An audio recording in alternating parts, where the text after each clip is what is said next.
Alors je vais attaquer direct, comme évoqué dans le titre. Ces derniers jours, j'ai décidé de vendre ma position sur l'action Coinbase. Et là, je vais partager rapido quelques idées de réallocation qui pourraient s'avérer pertinentes. Une nouvelle fois pour les sous-sous dans la popoche. Alors concernant la vente de cette position que j'avais initiée le 10 mars, pour rappel, dans cette vidéo YouTube du 12 mars, je vous avais indiqué profiter à mes risques de la pression baissière sur Coinbase. Depuis, vous connaissez l'histoire. Pour notre plus grand bonheur, l'action a copieusement rebondi. Sur un mois, elle fait carrément plus 50%. Et me concernant, par rapport à mon PRU et prix de revente, c'est plus 38% de plus-value sécurisée. Voilà, les sous-sous dans la popoche. Maintenant, j'anticipe la question. Si j'ai décidé de mettre les sous-sous dans la popoche, c'est pas en raison d'une remise en question du modèle d'affaires. C'est uniquement dans un but de sécuriser la rapide poussée.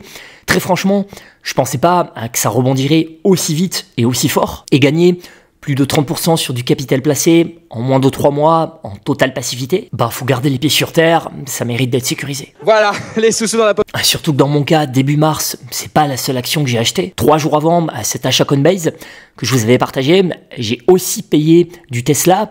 Je vous ai d'ailleurs également partagé cet achat en vidéo YouTube. Et à choisir entre ces deux positions initiées début mars, perso, je préfère 1000 fois conserver ma position sur Tesla avec toutes les belles choses qui arrivent. Et maintenant, comme Elon Musk semble avoir acté à la vue de ses déclarations que la politique et le business, ça faisait pas très bon ménage et qu'il allait lever le pied sur ses engagements politiques, j'ai bon espoir que cette refocalisation de sa part sur Tesla aide à porter le cours de bourse, surtout que niveau développement du business, je vais faire un update à ce que je vous disais déjà en mars dernier pour justifier l'achat de la baisse sur Tesla. Il y a de très belles choses qui arrivent. Sur la partie robotaxi / conduite 100% autonome, on est au commencement d'une révolution. D'ici la fin de l'année prochaine, nous aurons des centaines de milliers, voire plus d'1 million de voitures autonomes aux États-Unis. Et sur la partie robot humanoïde, Optimus sera probablement le plus grand produit de tous les temps. Je cite Elon Musk, la seule entreprise possédant tous les ingrédients pour fabriquer des robots humanoïdes intelligents à grande échelle, c'est Tesla. Ma prédiction à ce sujet est qu'Optimus sera de loin le plus gros produit de tous les temps. Écoutez bien, je pense qu'il sera 10 fois plus gros que le prochain plus gros produit jamais fabriqué. Alors, lorsqu'on parle de robot humanoïde, ça peut faire rigoler certains. Mais ne vous méprenez pas, le robot humanoïde, c'est un très gros marché potentiel. Vous avez même le CEO de Nvidia qui vient d'avancer un argument important pour expliquer pourquoi les robots humanoïdes sont probablement le seul type de robot universel qui fonctionnera. Et ça tombe bien, Tesla est super bien positionné sur ce marché avec Optimus. Je veux pas vous vendre du rêve, mais robotaxi plus robot humanoïde, si la technologie se déploie bien, ça pourrait créer beaucoup de valeur pour l'actionnaire. En devenant riche! Après, je tiens à vous rassurer, si vous avez du Coinbase et pas de Tesla en portefeuille, il y a aussi moyen que cette action soit créatrice de valeur sur le temps long. Comme relaté dans cette récente note d'analyse, le modèle d'affaires sur lequel repose cette action est qualitatif. Et le marché de Coinbase est en pleine expansion. Et en plus, Coinbase a fait son entrée dans le prestigieux indice S&P 500. Bref, donc vous l'aurez compris, ce que j'ai fait sur Coinbase, c'est pas une vente de perte de confiance sur le dossier, juste le souhait de récupérer quelques sous-sous après une belle poussée. Voilà, les sous-sous dans la popoche. Surtout qu'il y a plusieurs actions qui me tapent dans l'œil en ce moment, notamment un tout nouveau dossier sur lequel, je vais pas vous mentir, je pourrais craquer prochainement, très similaire à Mercado Libre, le Amazon argentin que je vous ai vanté il y a quelques semaines à 2000 $ et qui fait une belle perf depuis. Et concernant ce nouveau dossier, similaire à Mercado, je vous renvoie à ma dernière newsletter, premier lien en description, pour lire la thèse d'investissement en exclusivité. Quant à Mercado Libre, sachez que je viens de vous partager une thèse actualisée sur ce dossier émanant d'un cabinet de recherche américain, thèse accessible librement dans ce message via ma newsletter. Et là, je vais vous citer quelques autres pistes de réflexion pour réallouer l'argent récupéré sur Coinbase. Une nouvelle fois pour les sous-sous dans la popoche. Déjà, même si j'ai pas l'intention de réallouer ce cash sur une action PEA, comme je sais que vous êtes pas mal à chercher des idées éligibles PEA, je voudrais quand même citer quelques idées d'actions PEA que je trouve pertinentes dans un patrimoine financier. La première action PEA que j'aime bien, c'est l'idée logistique. Dans ma lettre d'investissement du 13 avril dernier, je vous ai partagé une opinion acheteuse sur cette action PEA. Depuis un mois, l'action a connu une très belle dynamique. Et sachez, en guise d'update, que l'équipe Investir vient de relever l'objectif de cours. Je cite l'équipe d'analystes qui suit le dossier. Nous restons positifs sur le titre, qui fait partie de la sélection Investir 10 valeur moyenne. La société maintient un excellent rythme de croissance, que la dynamique du marché de l'externalisation va continuer d'entretenir. Le bilan, par ailleurs solide, autorise des opérations de croissance externe. Objectif relevé de 465 à 480 euros. Pas mal, non? C'est français. Si j'aime bien l'action, outre la qualité fondamentale, c'est parce que, sous l'ère de Donald Trump, très centré, depuis ce début d'année en tout cas, sur la guerre commerciale, ID Logistique est plutôt bien protégé face aux tensions commerciales #droit de douane, puisque le groupe effectue exclusivement des opérations de logistique domestique au service de clients internationaux. En plus, principalement des opérations de logistique domestique dans la grande consommation et l'e-commerce, deux secteurs qui résistent plutôt bien aux tempêtes. Ce qui veut dire qu'ID Logistique est aussi protégée face à un potentiel ralentissement de l'économie.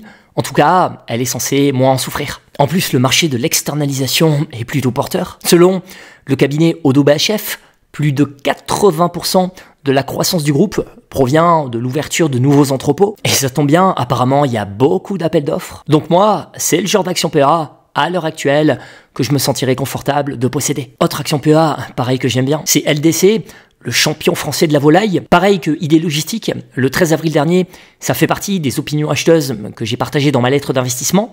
J'ai aussi traité cette action en vidéo YouTube. Et là, si je tenais à reciter la valeur en vidéo, c'est parce que fin mai, LDC renforce officiellement sa division traiteur par le rachat du groupe Martinet. Vous voyez, c'est ça que j'aime en bourse. Contrairement à un bien immobilier où tout est assez figé finalement. En bourse, en étant détenteur d'une part de propriété, on a la chance de pouvoir voir une entreprise faire grandir son modèle, s'étendre, se renforcer. Bref, on assiste en direct à de la création de valeur. C'est pour ça qu'il n'y a pas plus stimulant intellectuellement que la bourse. Et non seulement c'est stimulant intellectuellement, mais la bourse, c'est historiquement un excellent levier pour faire fructifier son excès d'épargne. Voilà, les sous-sous dans la popoche. Et ce, en quasi-totale passivité. J'en parlais à mes lecteurs dans ce message du 16 mai.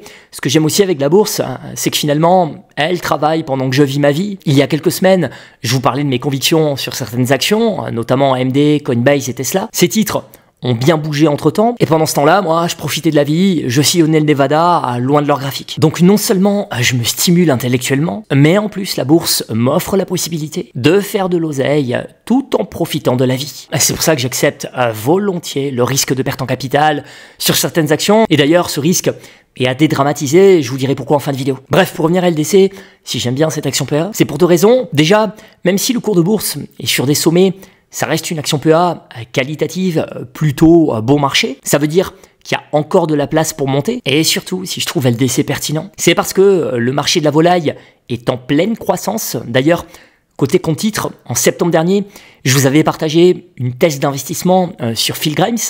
Ça, pareil que LDC, on est sur le même business. Et ce graphique illustre à lui seul pourquoi ce genre d'action peut être pertinente dans un patrimoine financier. Et au passage, pour les nouveaux qui chercheraient un courtier sérieux, j'en profite pour rappeler que vous trouverez en description de ma vidéo les deux courtiers par lesquels je passe pour investir en bourse, avec bonus à la clé pour le premier, et le deuxième courtier propose même le PEA avec des frais ultra intéressants que vous trouverez de détaillés dans ma description. Alors, toujours dans cette logique d'être force de proposition en termes d'idées d'allocation, là je voulais vous partager cette liste d'un confrère investisseur, liste de 12 actions pour préparer un portefeuille aux grandes tendances de croissance de la décennie.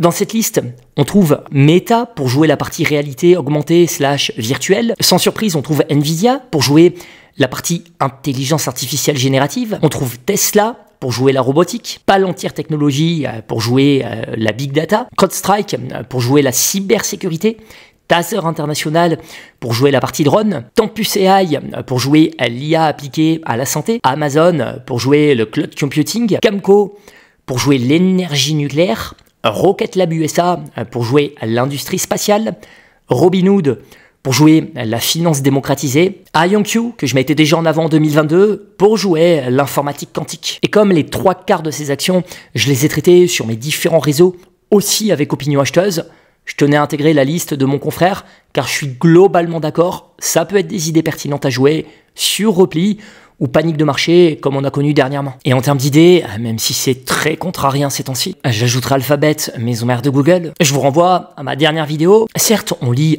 beaucoup de choses négatives au sujet de la pérennité du modèle d'affaires de Google. Maintenant, il y a aussi quelques news plutôt cool qui sortent sur ce dossier Alphabet. Donc, comme Google se paie sur des niveaux bon marché, je me dis qu'il y a possiblement un coup à tenter.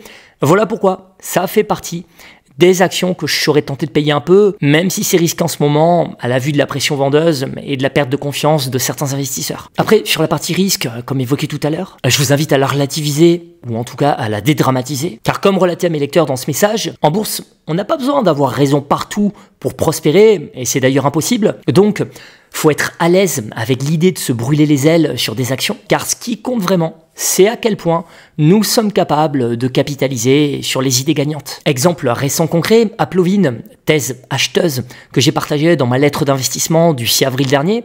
En début de semaine, c'était une perf à plus 60%.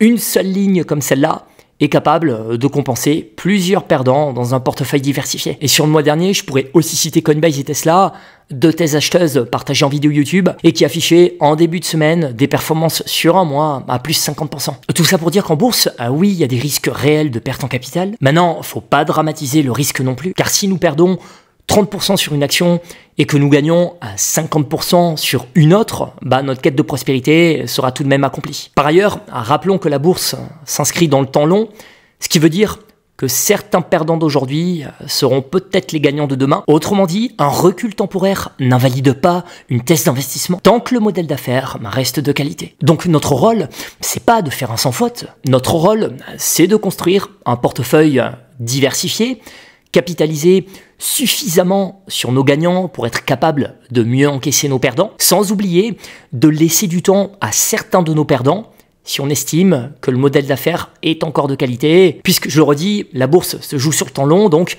certains perdants peuvent finir par se transformer en gagnants. Et sur la partie construction de portefeuille, je terminerai juste par un petit point de vigilance. Faut pas non plus acheter comme à ma boule tout ce qui bouge. Voilà pourquoi, pour ma part, je me suis pas encore précipité pour investir mon gain de Coinbase, car là, les marchés se sont bien repris ces derniers temps, ce qui insuffle un climat de confiance pour la suite, c'est vrai. Maintenant, et ce sera mon point de vigilance, attention à pas prendre trop la confiance. Car là, où il faut faire attention, c'est que les taux US explosent, et ça, on va pas se mentir, ça peut poser quelques problèmes sur le marché action. Donc pas de faux mots à avoir, faut continuer de dérouler sa stratégie de construction patrimoniale prudemment, car de la pression baissière, on pourrait en avoir d'autres. Merci pour votre suivi, belle fin de semaine à tous. Et si vous avez d'autres idées d'actions à me suggérer, n'hésitez pas à partager ça en commentaire, car je le redis, à mes risques, la bourse est mon levier de prédilection pour tenter de faire croître mon patrimoine financier.